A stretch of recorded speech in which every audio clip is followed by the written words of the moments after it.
Hi, this is Alexi from Lexawise. If you're gearing up for the Florida real estate exam in 2025, you're in the right place. In this video, we're covering 35 essential practice questions that will give you a strong foundation for the test. These questions are carefully selected from our Lexawise database, reflecting key topics and concepts that you'll encounter on the actual exam. Whether you're just starting your prep or fine-tuning your knowledge, these practice questions will help you focus on what really matters. Lexawise, Real Estate Exam Prep. Here's how it works. We'll present each question, give you a moment to think, and then reveal the correct answer with a quick explanation of why it's right. This will ensure you fully understand the reasoning behind each answer. Let's dive in. Here are 35 crucial Florida real estate exam questions to help you get ready for test day. Let's start with the first question.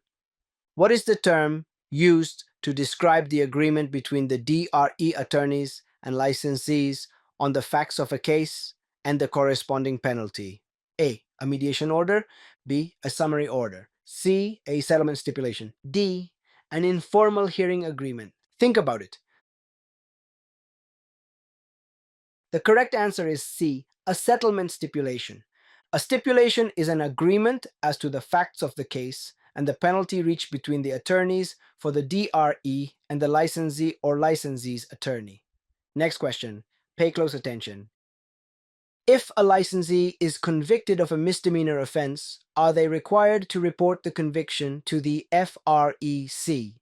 A. Yes, licensees are obligated to disclose any misdemeanor convictions within a period of 10 days. B. Yes. The licensee is required to disclose the misdemeanor convictions unless the licensee pleads nolo contendere.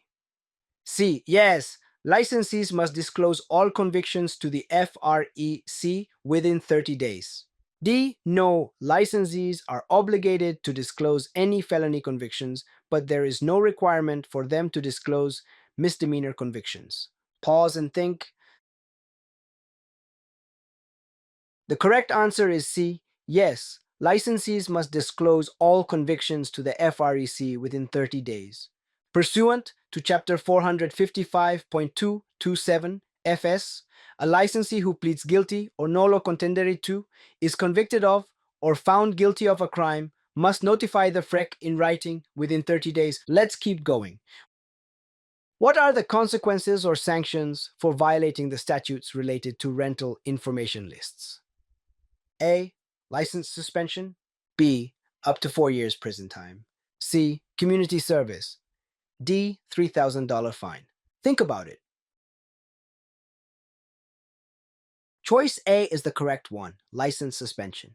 If a licensee violates the statute related to rental information lists, they may face license suspension or revocation, as well as potential criminal penalties for committing a first-degree misdemeanor, in accordance with Statute 475.453. Next up, which of the following pieces of information is not required to be displayed on the sign that James M. Brown, the broker of Luxury Homes, Inc., is ordering for his new office?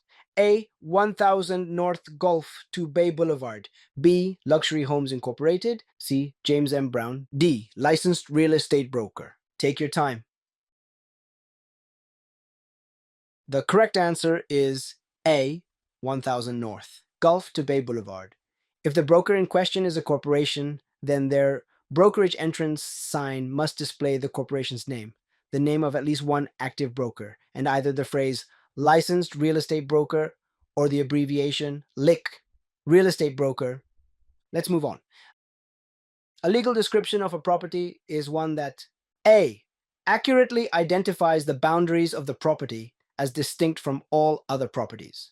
B. accurately describes the size and location of the land and any structures built on it. C. The document is prepared by a lawyer who is authorized to practice real estate law in the state where the property is situated. D. Is deemed appropriate for inclusion in a property survey by a licensed surveyor. Think it over. Ready? A is the right choice. Accurately identifies the boundaries of the property as distinct from all other properties. Think of a legal definition as a property's unique fingerprint. Its main job is to give a surveyor exactly enough info to go out and pinpoint that specific piece of land on the ground. Next question, here we go. Individuals or entities who violate Florida antitrust laws may be sued for the recovery of A. The precise extent of the damage, B. 3 times the amount of the damage, C. A minimum of $15,000, D. A maximum of $10,000. Take your time. The correct answer is B. 3 times the amount of the damage. Violators of Florida antitrust laws can be sued for triple the damages they caused, as stated in Florida Statute 542.22, along with the costs of the lawsuit and attorney fees. Let's test your attention to detail with this one. Which of the following sentences regarding the probable cause panel is false? A. Both members of the panel shall serve for 2 years. B. At least one member of the board must presently serve as a board member. C. The board must include at least one current or former consumer member. D. The probable cause panel is appointed by the chairperson of the FREC. Think about it. The right choice is A. Both members of the panel shall serve for 2 years. Because the board's chairperson decides how long each probable cause panel member serves and there's no fixed term limit, it's not correct to state that both members will serve for exactly 2 years. Next question. Florida's antitrust laws have not been violated by a broker if they A. Convene with another brokerage to examine the properties on the market, B. Cause other brokers to initiate a boycott against a competitor for offering discounted rates, C. Reach a consensus with another broker to establish commission fees, D.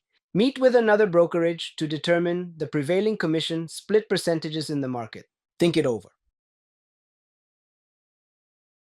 Ready? In this case, A is also the correct answer. Convene with another brokerage to examine the properties on the market. Comparing listed properties is not a violation of Florida antitrust laws, so two brokers can meet to compare their listings without breaking the law. However, brokers should avoid discussing topics that could potentially violate antitrust laws, such as price fixing or market allocation agreements, to ensure legal compliance. Let's keep things moving. Here comes the next question. An administrative law judge discovers evidence that the practices of a big property management brokerage firm are an immediate danger to the public welfare. The FREC chairperson arranges a special session in which they conduct a hearing to determine whether or not to issue a summary suspension order. When the hearing ends, the FREC issues a final order for summary suspension of the brokerage firm's license. Why is this suspension illegal and invalid? A. Only the DBPR secretary or a legally appointed representative may issue a final order of summary suspension. B. The final order of summary suspension was not accompanied by an official suspension order. C. A summary suspension order may not be addressed until 3 days after the respondent has been notified about the pending action. D. The summary suspension final order must undergo a review by the DBPR prior to being considered valid and enforceable. Think it over. A is the correct answer. Only the DBPR secretary or a legally appointed representative may issue a final order of summary suspension. According to the regulations, any final order resulting from a hearing for summary suspension of a license must be issued by the DBPR secretary or a legally authorized designee. Furthermore, a summary suspension must be promptly followed by a formal suspension or revocation hearing. Next question. Which of the following criteria, if met, makes a person eligible to submit a claim to the Real Estate Recovery Fund? A. The person notified the FREC of the claim by certified mail. B. The individual listed in the claim is the only licensed agent involved in the transaction. C. The person who holds the license is also the proprietor of the property associated with the transaction. D. The individual is the spouse of the debtor. Pause and think. You got it. If you said A, the person notified the FREC of the claim by certified mail. Any person is eligible to seek recovery from the Real Estate Recovery Fund if, at the time the action was commenced, such person gave notice thereof to the Commission by certified mail. Let's keep practicing. Here's another one. In order for property seller Allison to seek recovery payment from the Florida Real Estate Recovery Fund for monetary damages she suffered as a result of broker Williams' actions as her real estate agent, who is responsible for determining whether or not Allison has suffered damages? A. A civil court. B. The Florida Real Estate Commission. C. The Department of Business and Professional Regulation. D. A probable cause panel. Take your time. The valid answer in this case is A, a civil court. The Florida Real Estate Recovery Fund shall be disbursed as provided in Section 475.484 on order of the Commission as reimbursement to any person, partnership, or corporation adjudged by a court of competent civil jurisdiction in this state to have suffered monetary damages by reason of any act committed as a part of any real estate brokerage transaction involving real property in this state by any broker or sales associate. All right, ready for another one? Let's go. Due to a high number of clients failing to complete transactions, Sarah, an exclusive buyer's agent, began requiring a non-refundable retainer fee from her clients. The fee is collected in advance and will be applied to the closing fees if a transaction is successfully completed. However, if a transaction does not go through, the retainer fee belongs to the broker, who will share it with Sarah based on their written agreement. Which of the following is accurate? A. A non-refundable retainer fee that applies towards closing fees must be placed into the broker's regular escrow account until closing. B. Since the retainer fee is not a commission, it is acceptable to deposit it into the broker's operating account. C. Sarah refers to it as a retainer, but according to Florida statutes, it is considered an advance upon commission, which is prohibited by law. D. The only permissible way for a broker to retain a retainer fee is by receiving a check from the client that is not cashed until the closing. Think it over. Ready? Did you go with A again? Smart move. Option A. A non-refundable retainer fee that applies towards closing fees must be placed into the broker's regular escrow account until closing is the correct choice. Why? Because as an exclusive buyer's agent, Sarah has the option to require a retainer fee from her clients, which, like commissions, is non-refundable. The fee must be held in the broker's escrow or trust account until the time of closing. Unlike an advanced fee, a retainer fee is not associated with a listing agreement and is therefore treated differently. Let's look at one more.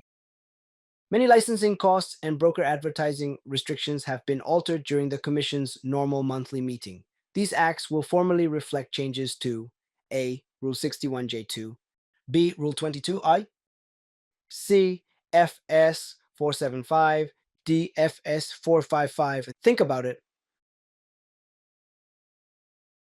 The correct answer is A, Rule 61J2. Seems like A is the star of the show today. In this case, the relevant rule is 61J2, which is an administrative rule authorized and modified by the Commission. Rule 61J2 pertains to real estate practice and is documented in the FAC. However, it's important to note that only the legislature has the power to modify a statute. All right, let's keep practicing. Here's your next question. A certified appraiser obtains his or her certification from A. The Appraisal Institute, B. The state in which the appraiser operates, C. The board responsible for reviewing appraisals, D. A licensed real estate school. Pause and think. The correct answer is B. The state in which the appraiser operates. To become a state-certified appraiser, an individual must meet the qualification requirements and competency set by each state in compliance with federal standards. Let's move on to the next one. What are ad valorem taxes based on? A. The replacement value of property. B. The millage value of property. C. The broker's estimate of value. D. the assessed value of property. Take a moment. Got it? The correct answer is D, the assessed value of property. General property taxes are imposed on an ad valorem basis, meaning they are calculated based on the assessed value of the property. The assessed value is determined by a county or township assessor or appraiser in accordance with state law. Next question, and this one involves a tricky situation. Think carefully. After listing a house for $300,000, broker Samantha Rivers had to accept an offer of $250,000 from the buyer. During a meeting, both the buyer and Samantha's client requested a second contract for $300,000 to obtain a higher loan from the mortgage company. Would it be unethical for Samantha to comply with the buyer's and client's requests in this situation? A. Yes, it is illegal to enter into a dual contract for the purpose of securing a larger loan. B. No, as long as Samantha genuinely believes the house is worth the $300,000, she can submit the contract. C. Yes, Samantha cannot fiduciarily represent both parties in any transaction, including the writing of a second contract. D. No, Florida law allows for this exception to dual contract prohibitions. The contract reflecting the offer to purchase can stand separate from that submitted for the purposes of financing. Pause and think. You got it if you said A? Yes. It is illegal to enter into a dual contract for the purpose of securing a larger loan. Samantha Rivers' actions would be considered a serious violation of Florida real estate law and could result in a second-degree misdemeanor charge. The law strictly prohibits entering into a dual contract for the purchase of real property if the sole purpose of the higher price contract is to obtain a loan commitment. Let's go to the next question. Due to improper accounting for her escrowed cash, the only general partner in a real estate firm had her license suspended. Because of the circumstances, the licenses of the sales associates in that partnership will be A. Placed in involuntary inactive status, B. Not affected, C. Suspended, D. Cancelled. Think it over. Ready? The correct answer is A, placed in involuntary inactive status. If an employer's license is suspended or revoked, a sales associate's license will be involuntarily placed in an inactive status. However, the sales associate can become registered under another broker as soon as they secure new employment. Let's keep it going. Next question. For the proper handling of client and owner monies, a property manager is generally required to A. Deposit all funds every month in the management firm's central operating account. B. Employ a notary to witness and record every deposit or payment received. C. Maintain a special trust account in a qualified financial depository. D. Disperse all funds to their legal owners on a weekly basis. Think about it. The right choice is C. Maintain a special trust account in a qualified financial depository. In order to manage trust funds in compliance with state laws and real estate commission rules, property managers must maintain a special trust account in a qualified financial depository. The rules governing the handling of trust funds include clear guidelines on fund holding and disbursement and preventing commingling or conversion of client and agent funds. It's essential to identify the owners of all funds and uphold these fundamental requirements at all times. Let's get started with the next one. If an error is made on the license application by the applicant, the license may be denied if the error is not fixed. What is the exception to this rule? A. The error was unrelated to any civil or criminal offenses. B. The applicant was not notified of the error within the designated time period. C. The error was made by accident. D. A sales associate with a valid license has submitted an application for a broker's license. Pause and think. The correct answer is B. The applicant was not notified of the error within the designated time period. The agency cannot refuse to grant a license due to an applicant's failure to correct an error or omission or provide additional information unless the agency has notified the applicant within a 30-day timeframe. Next question. What is the required information that a licensed broker must include in their real property advertisements and yard signs? A. The broker associate who obtained the listing. B. Only the broker's name. C. The seller or broker's principal name. D. The brokerage firm. Take a moment. Ready? D is the correct answer, the brokerage firm. To comply with regulations, yard signs and classified ads for real estate listings are required to feature the registered name of the brokerage firm. Let's move on to the next one. What time frame must the applicant be given to fix the error if they omitted information from the license application? A. 60 days. B. 90 days. C. 180 days. D. 30 days. Think it over. Ready? The correct option is D, 30 days. An agency is required to carefully review a license application upon receiving it and, within 30 days of receipt, inform the applicant of any apparent errors or omissions, as well as request any additional information that the agency is legally authorized to obtain. Here comes another important one. What obligations does a real estate sales associate or broker have to a customer who is a buyer? A. Confidentiality. B. Accounting of funds held by the licensee. C. Obedience. D. Full disclosure. Think it over. Ready? The answer you're looking for is B. Accounting of funds held by the licensee. Buyer customers receiving a notice of no brokerage relationship are owed duties of honesty, fairness, full disclosure of known material facts, and accounting for entrusted funds. However, without a single transaction agency agreement, confidentiality, loyalty, and assistance in protecting their best interests cannot be expected. Let's go to the next question. Over which of the following situations does the Florida Real Estate Commission not have authority? A. Prosecuting a real estate assistant for engaging in unlicensed activity. B. Enabling situations in which a broker can autonomously release funds from escrow accounts. C. Assessing special fees on new and renewal licenses for the recovery fund. D. Imposing a penalty of $1,000 and invalidating the permit of a licensee for deceitful administration of an escrow account. Think for a moment. The correct answer is A.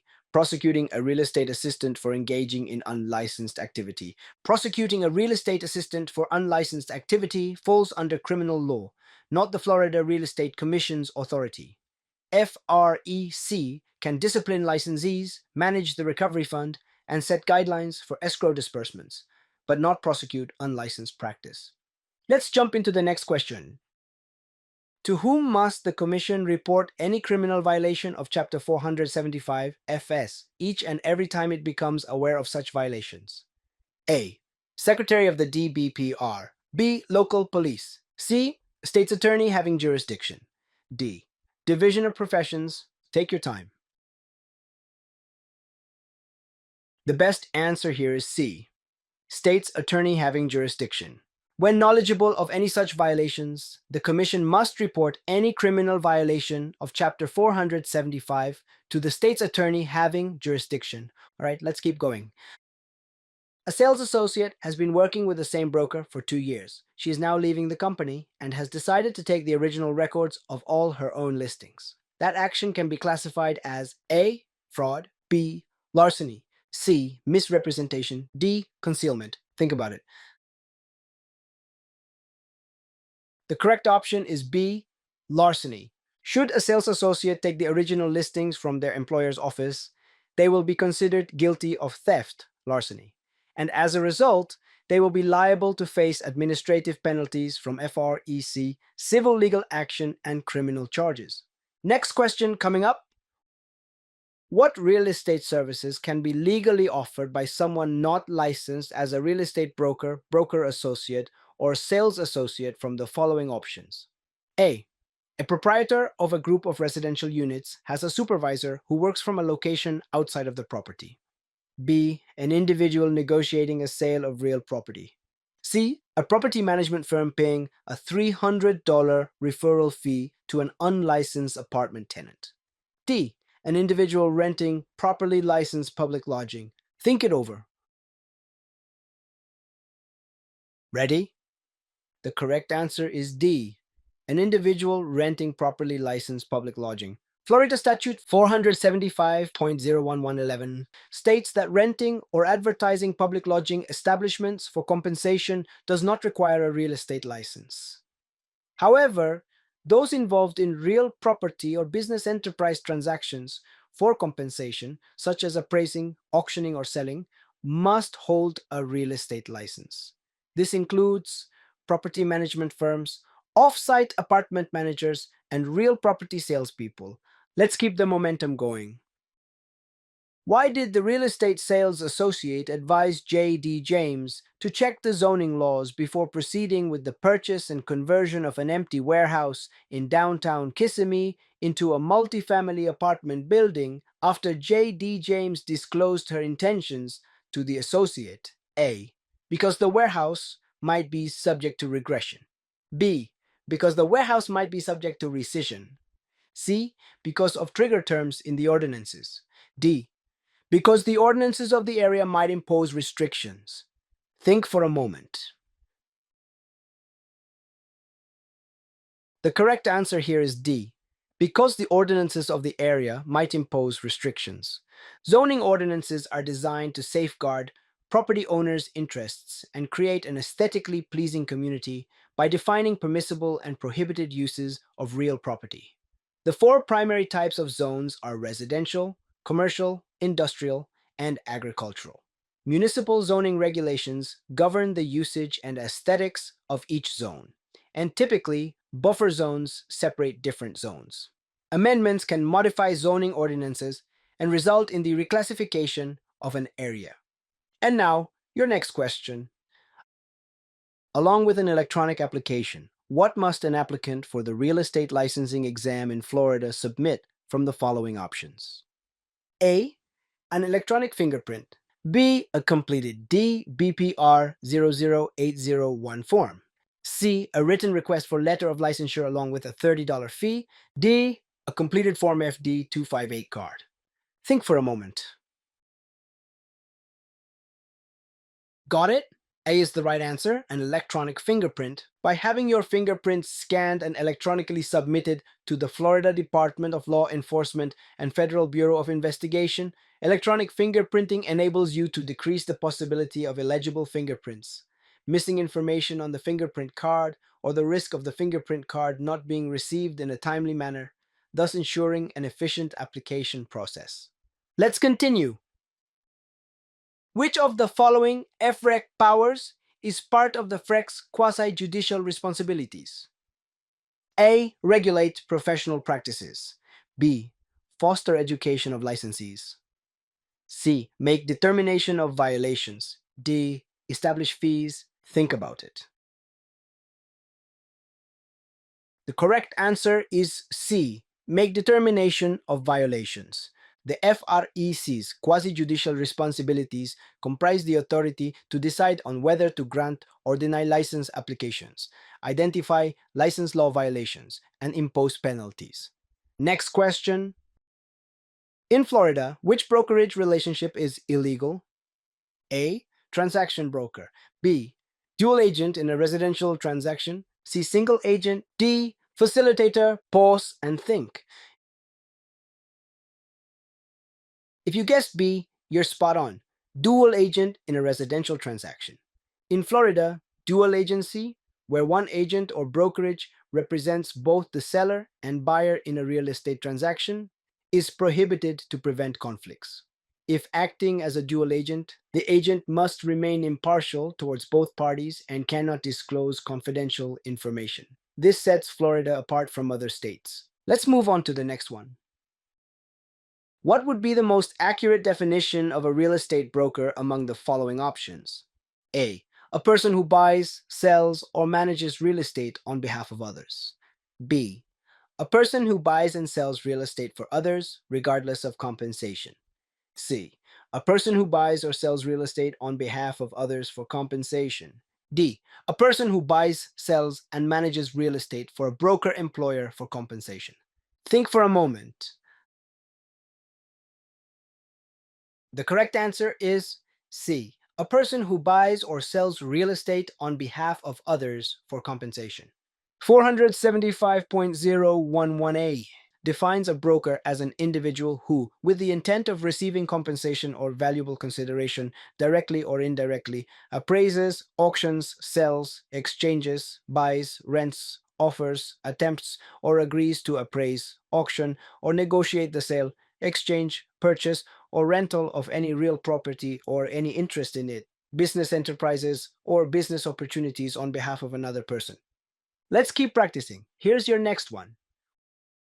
Which of the following is a true statement regarding exclusive listing agreements in Florida?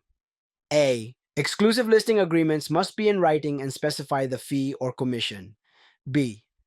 Exclusive listing agreements must include a definite expiration date and include a description of the property. C. None of the other options are correct. D. Exclusive listing agreements must include a definite expiration date, include a description of the property, and specify the fee or commission. Take your time.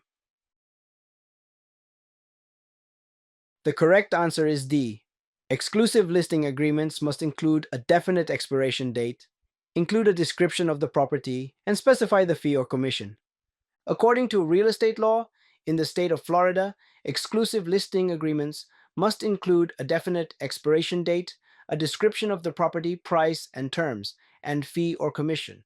Florida law does not mandate that listing agreements be in writing. You are almost done. Next question. Coming up. The disclosure requirements covered in the Brokerage Relationship Disclosure Act only apply to A. Commercial properties being sold. B. Properties rented with an option to buy. C. Agricultural properties with 10 or more acres. D. Residential sales. Think for a moment. The right answer is D. Residential sales. Scope of coverage.